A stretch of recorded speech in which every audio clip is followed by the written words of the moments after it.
Hi, this is me. I've wanted to do something like this for a while. I'm going to stop the car while I do this. I'm a big fan of Channel Awesome and Cinema Snob on there, and he does this little series called Midnight Screening, where after he goes and sees a movie, he and his buddies sit in the car and just kind of discuss it right off the cuff. Nothing really rehearsed, nothing written down, just as it happens. So I thought, I've been wanting to do something like that for a long time. Matt and I, my buddy Matt and I always would talk about the movies right after we've seen them, and it's just something I wanted to try. And I figured I'm on spring break. I'm not feeling too good, so I almost didn't make it out today. But I thought, this would be a good time to do it. And I thought, as kind of a thing, I don't know if this is safe or not, so that's why I'm stopping now. While I talk, I'm just going to be heading home.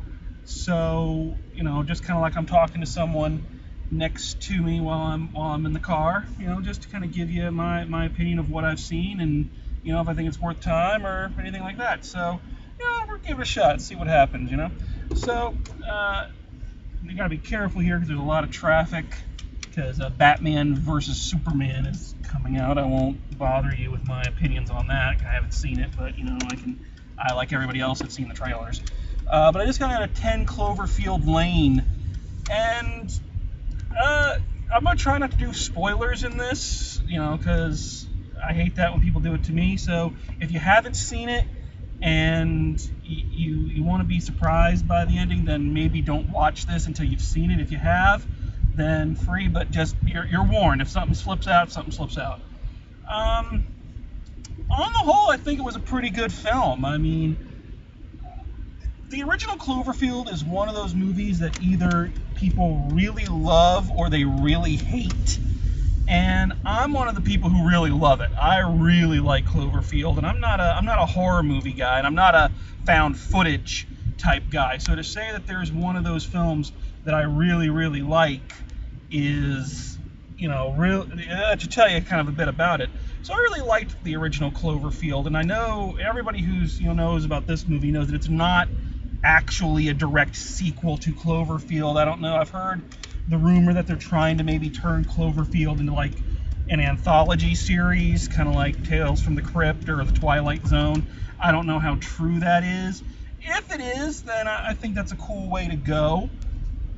If they're actually trying to link stories together somewhere down the road, I think they shouldn't. But anyway, all in all, I think a pretty decent movie and a nice, tight core of actors. Really well written, really well directed, and really well acted. I tend to think if you have John Goodman in your movie, then you're starting off on a pretty good foot. The guy's awesome. I love him just about everything he's in. He reminds me a bit, it's weird because sitting there watching this, I could think about people I've worked with or people I know. John Goodman reminds me of Ryan Scott, anybody who knows him from University of Memphis, and I directed him in Brighton Beach Memoirs, and the two of them remind me a lot of each other because both of them are character actors, but they have so much natural charisma, and their talent is just so broad that I don't know, they can carry a whole film or a whole show just on their own, and even if their part's not that big, you walk away remembering them. And John Goodman's like that.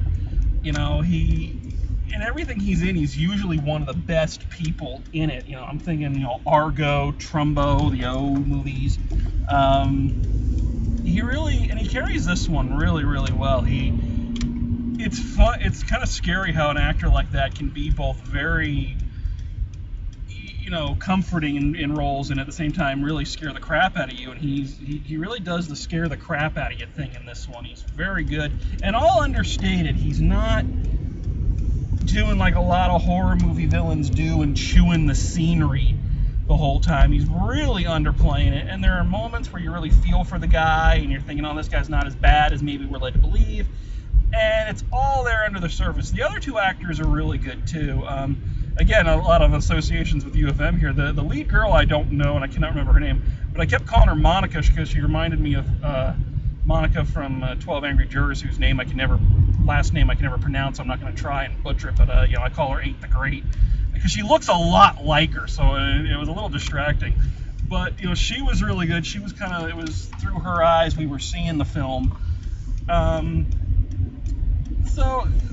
and some really great directing choices. I mean, it really helped carry the tension, almost to the point where when we hit the climax and we get to the point where the big supernatural big bad is revealed, it almost takes you out of it, because the stuff in the shelter is so tight and so well done, and so almost Hitchcockian in the psychological thriller aspect of it, that when it suddenly goes into this sci-fi gotcha twist ending, I don't know, it almost kind of ruins it for me a little bit. I would have preferred if maybe they didn't go that route. I don't know. Maybe that's just me. I'm also, I think the title is gonna do it a little bit of injustice. People are gonna go thinking one thing, and when they don't get it, I don't know how they're gonna feel about that. There's this really great moment, and I hope this doesn't spoil anything, where I'm just going to call her Monica, where Monica, the girl, she's driving away and she runs into the mailbox, and the mailbox falls over and it says 10 Cloverfield. If I were the producers of this film, personally, I would have released this film under its original title, which was something like The Bunker or something like that. It wasn't originally called 10 Cloverfield Lane until way later in the production.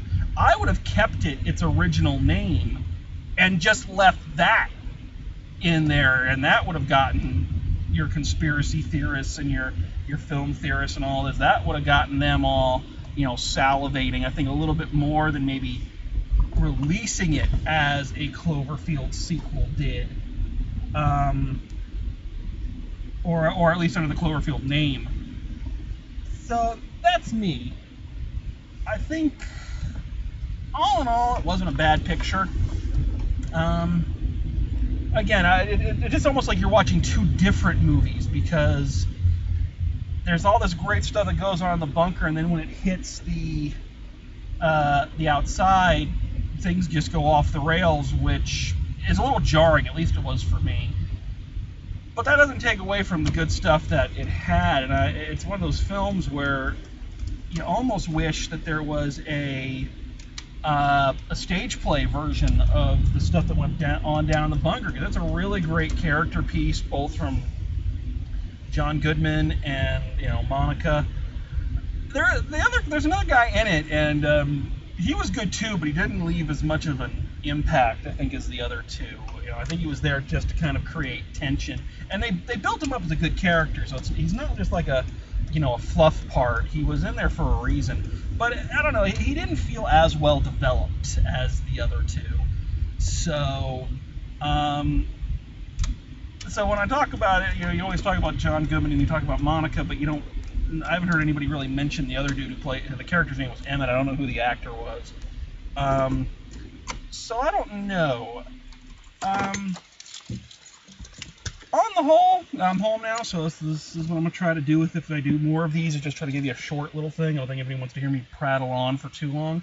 On the whole, decent film. I think it's worth it. The way I usually judge movies is, would I buy it on DVD? And I know that's kind of an antiquated system now with Netflix and all that, so I know I can hear some of you rolling your eyes from here.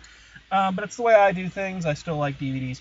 I don't know. It's one of those ones where I don't think I'd buy it when it came out, but if I see it like for sale somewhere, I'll probably go, yeah, that ain't bad to have in the collection. It's not one I feel like I have to rush out and get, but if you like psychological thrillers, Hitchcock, especially if you're a Hitchcock fan or something like that, then yeah, I think it's worth your time. It's a nice movie-going experience, and the performances really are what hold it together. The performances and the really nice, tight, claustrophobic directing really are what make this film work. So I don't know if it did itself an injustice by naming itself Cloverfield or what, but my 2 cents, if you paid some money to go see this, I don't think you're going to walk out too disappointed. Just don't go in, looking for Cloverfield. You know, don't go in there with that expectation. Go in there with the expectation of seeing some really nice acting in a really old school type of thriller. All right? So, you know, if people like these, maybe I'll do more of them if I feel like it. If not, this was fun. So thanks a lot. See you next time.